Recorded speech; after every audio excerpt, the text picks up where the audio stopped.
Okay. Assalamualaikum and a very good morning to our lecturer, Miss Farah, and to all my fellow friends. First of all, I would like to introduce myself. My name is SITI AISHAH BINTI ZAMRI, and my partner is NUR ATIQA BINTI ZAMRI. So for today's presentation, we would like to present our critical review that we have done before. So this is the two topic article that we have done, which is the first article is purchase intention of residential property in Greater Kuala Lumpur, Malaysia. Second article is a buyer's perception on factors affecting affordable housing overhang in Johor, Malaysia.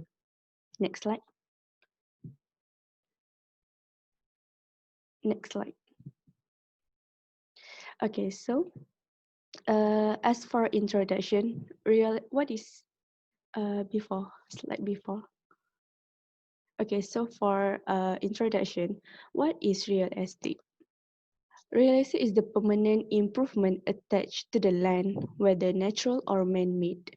So including water, trees, minerals, buildings, homes, fence, and bridge. Real estate is a form of real property. It differs from personal property, which are things not permanently attached to the land, such as vehicle, boats, jewelry, furniture, and farm equipment. So, we are finally done with two different articles review that I have been mentioned before. So next slide. Next. Okay, so for the first article is the purpose of this research is to identify the factors that influence people's intention to own an affordable residential home in Greater Kuala Lumpur. So the issue that highlighted throughout the studies is mainly to measure the level of attitude, subjective norms, perceived behavior control, financial factor, location, and living space. So did you know that when we hear about Kuala Lumpur, we know how much people migrate to this state nowadays? Based on the studies, I have found that the population living around KL in 2014 is about 7.2 million, and urbanization will increase to reach 10 million population by 2020. So by now, Kuala Lumpur location is a 118 location most suitable location for Asian experts. So however, the issue is the price of house nowadays is not correlate to the income of residents itself. As an example, the statistic shows the number of household earning between 4,585 income per month is and below can only afford to own a house below 250,000, and additionally land price in excess of 500,000 and above are excessive. So by this means nowadays land are more than people income people. So next slide. So next slide. So this is 6 hypotheses that I have done identify, which is the first one is there is a positive relationship between attitude and purchase intention residential property in Greater Kuala Lumpur. The second hypothesis is there is a positive relationship between subjective norm and purchase intention of residential property in Greater Kuala Lumpur. So the third hypothesis is there is a positive relationship between perceived behavior control and purchase intention of residential property in Greater Kuala Lumpur. The fourth hypothesis is there is a positive relationship between location and purchase intention of residential property in Greater Kuala Lumpur. The fifth hypothesis is there is a positive relationship between living space and purchase intention of residential property in Greater Kuala Lumpur. The last but not least is there is a positive relationship between financial factor and purchase intention of residential property in Greater Kuala Lumpur. Okay, next slide. Okay, moving on to the methodology and design research. Based on my studies, the researcher used a primary data as a source of data and quantitative research methods that attempt to gather measurable information for statistical analysis of population sample, as well as descriptive research as a data analysis strategy. The last is, other than that, cross-sectional design as a measurement tools in order to collect the data. So this research design consists of more than one case, and it is usually used the researcher that distribute a questionnaire as a measurement tools, which includes the variable to measure the objective of the research itself. Throughout the studies, the researcher decide to prepare 300 sets of questionnaire. And the focus of the study is around traffic traffic train station and shopping malls in Klang Valley, and the target respondent is around range of age from 25 to 64 years old and has a plan to buy a house in Kuala Lumpur around next 3 years. So next slide. Okay, this study is based on the original study and the data which is directly sourced from the respondent. Okay, sorry. So I want to elaborate more about the questionnaire. So basically, based on my studies, questionnaire is structured based on two parts, which is part A and part B. So part A is mostly about the demographic factors, and the part B is about the independent and dependent variables related. So which is include from the 6 factors that I have been mentioned before. So this is the findings. The result of this study indicates that attitude, subjective norm, perceived behavioral control, and finance factor have a positive impact on the intention to the purchase residential. So this is the finding. The data was analyzed using SPSS statistical tool. Next, exploratory factor analysis and Varimax rotational methods were implemented to ensure that the hypotheses studied were valid and reliable. The uh, the third one is a Kaiser Meyer Oikin, which is KMO, was a test of Bartlett and anti-image correlation with the minimum of 0.5. Last is a Cronbach alpha to analyze the reliability of the instrument. So based on this 4 method data analysis, so the findings is hypothesis 1 to hypothesis 6 that have been mentioned before, which includes the variable about attitude, subjective norm, perceived control, behavior, location, living space, and financial factor positively related to dependent variable of the intention of people want to buy a house.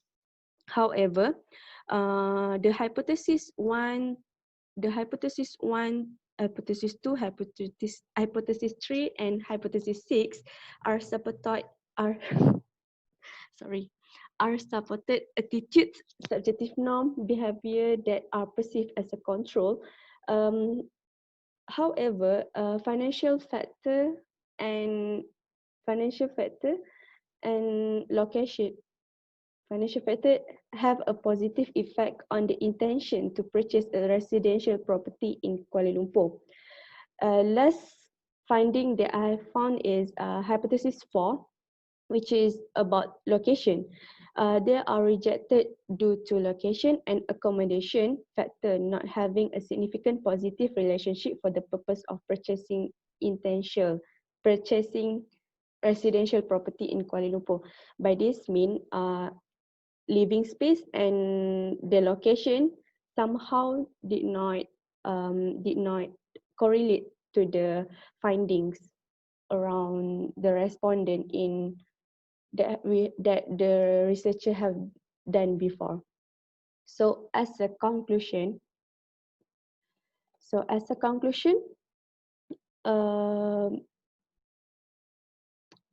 financial factor that become financial factors somehow become an important factors for home buyers. Developer need to prioritize the project that more consider how construction costs can be reduced without sacrificing quality and meet the expectation of potential home buyers. Other than that, home that having a studio size are more suitable for the young couple or university students, while the construction of high density apartment that can reduce the cost of using technology such as drone during surveys to check the condition of place that are difficult to reach and can be equipped with a lens capable of reading serial numbers or models that make surveys more detailed, which can save construction costs and reduce the risk of high-rise buildings. So based on the researcher, they have also attached the recommendation, which is the researcher advise people out there to use better financial planning to have a higher level of financial literacy and easy access to financial service before buying a home. In addition, the developer or market developer should influence the attitude of consumer through advertising or uh, advertising their and improving their skills to emphasize how owning a home can improve a quality of life, a sense of security, and a safety net against future inflation due to rising price property. So I think that's all about the Article 1. Moving on to the Article 2. Moving on to the second article, which is buyers' perception on factors affecting affordable housing overhang in Johor, Malaysia.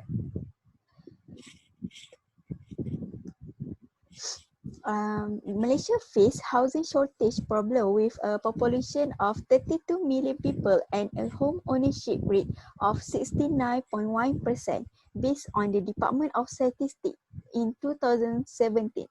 The government has implemented several initiatives that includes plans, surveys, and strategies to raise housing stocks and home ownership rates. Therefore, in Malaysia, the maximum affordable house is RM282,000 reported by Bank Negara Malaysia in 2017 with a median Malaysia income of RM5,288. The federal government has its limit on the withdrawal of the Employees Provident Fund, which is EPF, in order to offer discount and tax relief to homeowners, developers and contractors so that donors can now use some of their EPF savings as an advance payment for their first house. My Home, Perumahan Rakyat Satu Malaysia, Rumah Mesra Rakyat, Program Rumah Mampu Milik, Program Penyelenggaraan Satu Malaysia, My Deposit Project and My Beautiful New Home are some of the subsidiary schemes. The goal of this research is to discover the factors influencing the overhang of affordable housing from the viewpoint of prospective buyers. Two aims were followed to achieve the objective of the report, including the identification of factors influencing the overhang of affordable housing and overview of the view of prospective buyers on factors affecting affordable housing in Malaysia. Based on this article, we have identified of 8 factors affecting affordable housing overhang in Johor, Malaysia, which is location, loan restriction, neighborhood facilities, house price, social environment, design of house, and also pollution. Moving on to the next slide. A researcher tries to highlight about the housing overhang in Johor, Malaysia, which housing overhang is often referred to as that portion of the housing stock that is accessible within a market, but even with robust advertisement for its occupation does not attract to interest of the end users. The challenges of housing authority and the overhang of land are two of the industry's most frequently debated issues this day. Even as the overhang of residential property continues to increase, it is difficult for Malaysians to buy homes, with most placing the blame on high price. Over the years, many analysis claims that property prices have risen much faster than household income, resulting in a widening mismatch. Although in Malaysia, government has made a lot of efforts to curb the danger of overhanging housing stocks, the problem still persists even though it prized the Malaysian government's effort to solve the problem by implementing a public housing scheme known as Prima alongside other similar schemes. In this research article, it can be concluded that there has been positive relationship towards the location, loan restriction, neighborhood facilities, house price, social environment, design of house, and also pollution. Basically, since people want to buy a house that will give them advantage, protection, and others, all of these consideration will be taken into consideration when buying a house. Moving on to the next slide, which is design and procedures.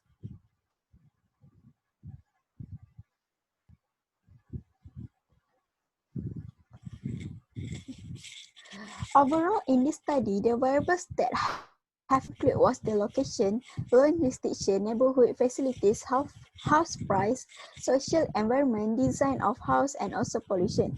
As to answer the purpose of this research, a quantitative approach in the form of questionnaire survey was used as the most effective form of data collection.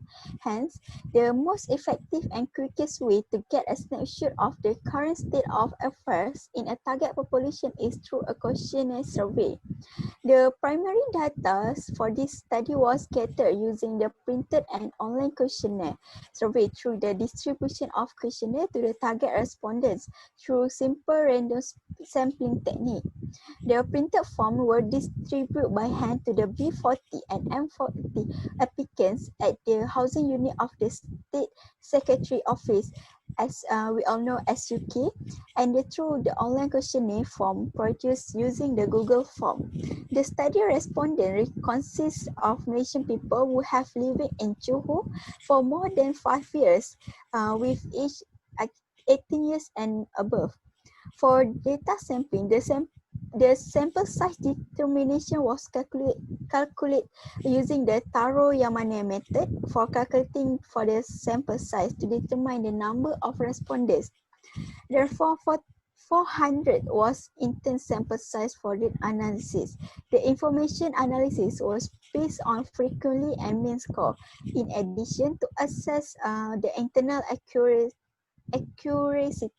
of the measurement instrument, a Cornbench Alpha reliability test was carried out. Moving on to the next slide, data analysis and presentation. The researcher used the reliability test on the basis of this research paper, which is one of the most commonly used to assess reliability in the social and organization science, and also refer to internal consistency. Each of the variables was carried out, whereby the variables list earlier was location, loan restriction, neighborhood facilities, house price, social environment, design of house, and also population. The general rule of thumb is that the alpha of the Cornbench is fine at 0.07 and above, better at 0.80 and above, and the best at 0.90 and above. Then, by selecting 374 respondents based on the B40 population in Johor and Taro Yamane, the researcher also used the frequency analysis to calculate the random respondents that could become the future buyers of affordable housing. By using a mean score analysis to assess prospective buyer perception of variable affecting affordable housing overhang, the researcher attempts to fulfill the objective of this research. Based on their mean score, every factor was ranked. This finding clearly indicates that the key factors impacting of the overhang affordable housing lies predominantly in the financial element of the prospective homeowner, which directly affects the rate of acceptance of the loan. As for the conclusion, this research have given more findings on why take-up rate is lower than anticipated for some affordable housing scheme, leading to Malaysia overall property overhang. The financial capacity of applicants in the sense of more prudent bank lending practice is the key factors influencing the sense of more prudent bank. It is clear that Malaysia federal and state government have attempted to mediate through more creative financial package and subsidies between loan borrowers and financial institutions. As recommendation, policymakers will recognize the fiscal, social acceptance and viability elements for Malaysian housing policies in order to achieve sustainability in the housing market in Malaysia. As for overall recommendation, what we have learned from these two article research paper whereby about the usual perception of housing market related to household, especially during the time economic growth, is sky high price, most of which are frozen out of the market by low wages and high price, making affordability and housing availability almost impossible. In such a case, for two reasons, property and housing market are considered unsustainable. Firstly, rates were too high and ownership was difficult, or owner had trouble making monthly mortgage payment. Secondly, price increase were volatile and high speculative, which do not synchronize well with wages, affordability, and availability. So, For my opinion, for the overall recommendation, which is the developer should have a good strategy. By this means, the developer should synchronize with the statistic that rise nowadays to provide a low-cost house, which is most of people in Malaysia, which is with the range of age for the young adult or students or young couple who wants to buy a house, they need to, so the developer should take this advantage to provide a low cost house. Other than that, they also need to provide a good service in terms of sub aspect, like they provide a exhibition to the people to come and see the whole property, like the whole design of that property that they want to buy. So next is a provide short-term consumer purchase product but high capital gains product. By this means, if the developer find the demand from the buyers who wants to buy the house, so the developer should promise to have a short time consumer purchase by for the buyer to not waiting for so long to for the house or property itself. Other than that, the developer should have more advertising to in order to make people know about their property itself. So I think as a overall recommendation, we have known that what are the factors that influence the intention of people in Malaysia, especially, and that's all from us, I think. Thank you.